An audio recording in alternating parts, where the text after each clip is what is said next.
Dylan Cross wiped the grease from his hands as the last customer of the day drove off into the desert sunset.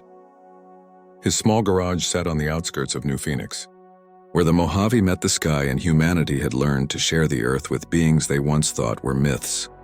It had been 3 years since first contact, 3 years since the veil shattered and dragons, phoenixes, and countless other species revealed themselves. Most had adapted well. Dylan had always been good at adapting. Raising his daughter Emma alone after the accident had taught him that much. He was locking up when he heard it, a sound like tearing metal and a cry that was almost human, almost not. Dylan's instincts kicked in before his brain could catch up. He grabbed his heavy-duty flashlight and ran toward the noise, past the chain-link fence and into the rocky terrain behind his shop. What he found made him stop cold. A young dragon. No. A dragon girl, her form somewhere between human and beast, lay crumpled against a boulder. Her scales were deep sapphire, iridescent even in the fading light, but one wing hung at a terrible angle. Blood darker than human blood pooled beneath her. She couldn't have been more than 16 in human years. "Hey," Dylan said softly, approaching with his hands visible. "Hey, it's okay. I'm not gonna hurt you." The girl, Elira, he would later learn, hissed weakly, her amber eyes wide with fear and pain. Her translator collar sparked and sputtered, damaged in whatever had happened to her. Dylan had seen that look before. Emma had worn it the night her mother died, when the world became too big and too scary all at once. "I know you're scared," he continued, kneeling slowly, "but that wing needs help. I'm Dylan, I fix things, cars mostly, but," he gestured gently, "I can try to help you too." Elira's breathing was rapid, shallow. She tried to speak, but the broken translator only produced static. Still, when Dylan extended his hand, something in his eyes must have convinced her. She didn't pull away.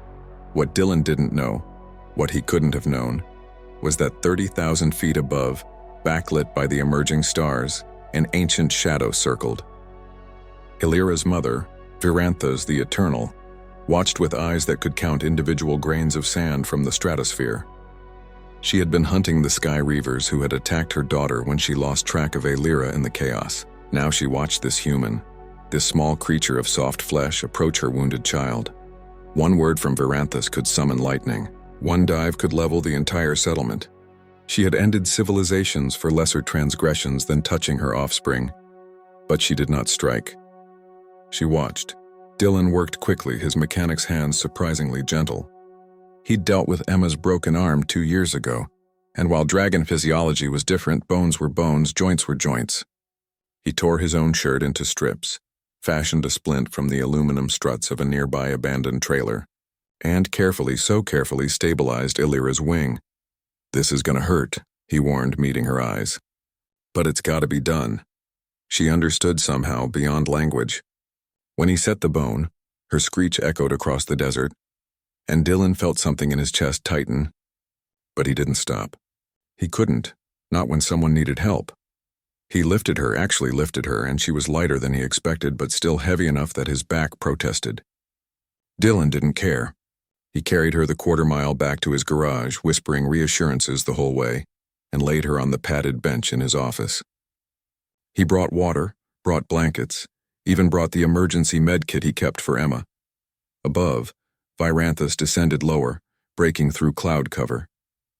She had seen empires rise and fall. She had witnessed humanity's wars, their cruelty, their capacity for destruction. She had voted against revealing themselves, believing humans would only bring harm to her kind.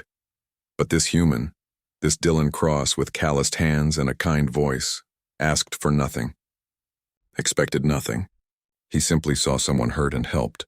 When Elira's breathing finally steadied, when the bleeding stopped, Dylan pulled up a chair and sat beside her. He pulled out his phone and showed her pictures. A little girl with his same brown eyes, gap-toothed and grinning. "That's Emma," he said, even though the translator was still broken. "My daughter. She's at her grandma's tonight, but tomorrow I'll bring her by. She loves meeting new people." He smiled, tired but genuine. "You're gonna be okay. I promise." Elira's clawed hand reached out slowly and touched his. Just for a moment, that's when Viranthas landed. The garage shook. Equipment rattled. The massive shadow blocked out the stars as the elder dragon took her true form, scales like midnight and wings that blotted out the sky. Her eyes glowed with ancient fire as she peered through the garage door. Dylan stood, placing himself between the dragon and Elira without thinking. His voice shook but held steady. "You'll have to go through me first."